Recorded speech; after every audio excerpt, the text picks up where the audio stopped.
Hola, ¿qué tal, amigos? El día de hoy vamos a hablar sobre el feudalismo. El feudalismo fue un sistema social, político y económico que predominó durante la Edad Media, desde el siglo IX al XV.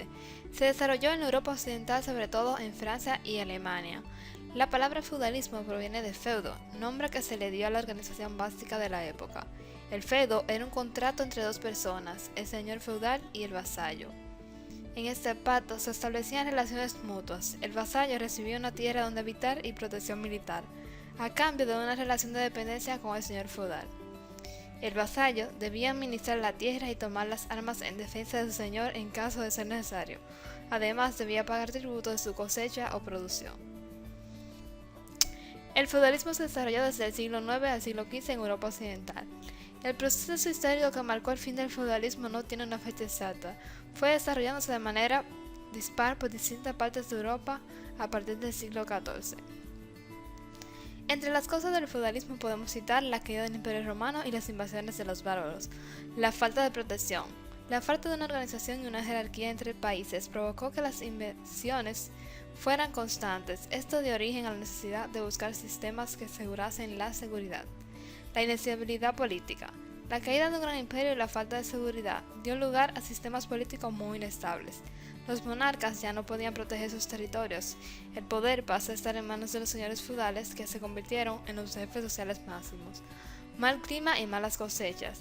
El clima no acompañó y muchas sociedades literalmente desaparecieron. Entre las características principales del feudalismo se destacan el surgimiento de la relación de vasallaje entre un señor feudal y sus vasallos, una sociedad dividida en tres clases sociales: la nobleza, el clero y el tercer estado o el estado llano, la construcción de castillos amurallados, una economía basada en la agricultura y la ganadería, era para la subsistencia nada más, las guerras frecuentes por las disputas de los territorios, el pago de tributos, la Iglesia Católica como una gran fuente de poder y la descentralización del poder político. Algo que destacar en esta época son las clases sociales.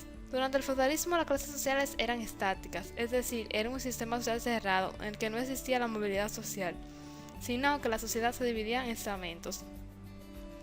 Dentro de esta estructura, que era piramidal, estaba la nobleza, formada por la realeza y los señores feudales. Tenían la mayor parte de las tierras y el poder político.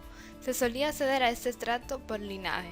El clero, formados por los religiosos que representaban la iglesia y cumplían roles eclesiásticos, políticos, educativos y sociales, y tenían privilegios.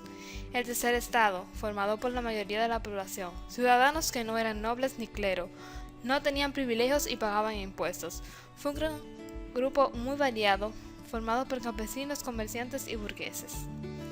Entre las consecuencias del feudalismo podemos citar la economía rural.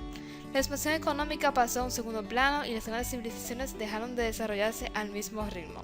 La gran parte de la actividad económica que se realizaba era en el campo y bajo la supervisión de las clases sociales privilegiadas.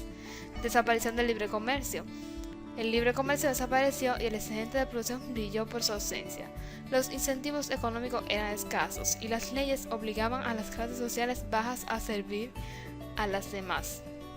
Protección privada. Una de las consecuencias más destacadas del feudalismo fue la ausencia de un ejército robusto. Eran los señores los que se encargaban de proteger a los vasallos a cambio de la renta feudal.